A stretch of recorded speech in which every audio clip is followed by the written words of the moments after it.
السلام علیکم۔ سکون کی تلاش میں بہت دور تلک گئی، مگر سب کچھ پا کر بھی کہیں سکون نہ ملا۔ سب کچھ جھولی میں بھر کر بھی سب خالی لگتا تھا، ایسے جیسے ریت کو ہاتھ میں تھام کر بھی ہتھیلی خالی رہتی ہے۔ بالکل ویسے ہی جو دل کو چاہیے تھا وہ پا کر بھی روح بے سکون تھی۔ یہاں تک پہنچنے کا سفر بالکل بھی آسان نہیں تھا۔ ہر قدم پر ایک نئی ٹھوکر لگی اور ہر سانس پہ ایک نیا درد سہا۔ لوگوں کے پیچھے بھاگتے بھاگتے تھک گئی تو نصیب کے پیچھے دوڑ لگانی شروع کر دی۔ نادانیوں کی آڑ میں نہ جانے خود کو کتنی دفعہ توڑ ڈالا۔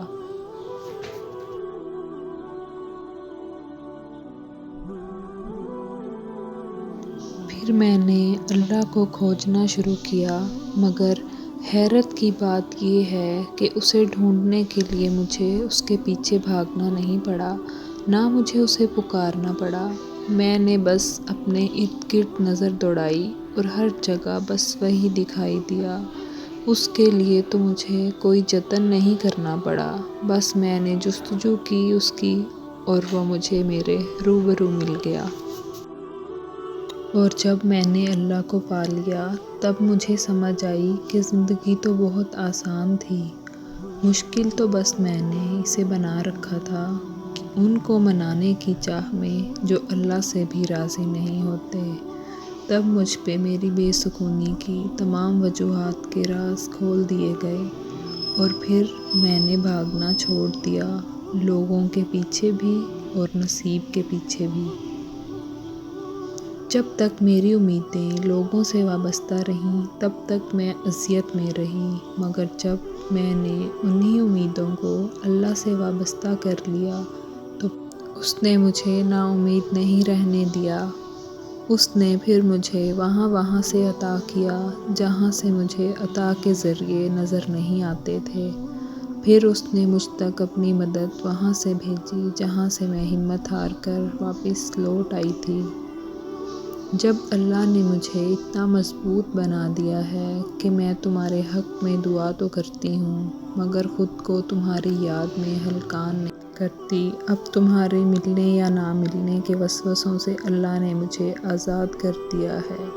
اب مجھے ان پرانی باتوں کو یاد کر کے تکلیف نہیں ہوتی، اب میں نے اپنی خوشی کا مرکز اللہ کو بنا لیا ہے، سو اب میں اداس نہیں ہوتی۔ انسان یقین رکھے تو کیا کچھ نہیں ہو سکتا۔ جب ہم اللہ کی رضا پہ سر جھکا لیتے ہیں اور معاملات اللہ کے حوالے کر دیتے ہیں تو اللہ بھی پھر یا تو ہمیں وہ چیز دے دیتا ہے یا پھر ہمارے دل کو ہمارے نصیب پہ راضی کر دیتا ہے۔ جب ہم زخم اس کے ہاتھ میں تھما دیتے ہیں تب وہ مرہم کا وسیلہ بھی بھیج دیتا ہے۔ جب ہم صبر کر لیتے ہیں تب وہ ہمیں اس صبر کا صلہ معجزوں کی صورت میں دیتا ہے۔ اب تم سوچ رہے ہوگے کہ میری کہانی میں تو کوئی معجزہ نہیں ہوا، تو پھر میں کیسے معجزے کی دلیل دے سکتی ہوں؟ معجزہ ہمیشہ کسی کے واپس لوٹ آنے کو نہیں کہتے۔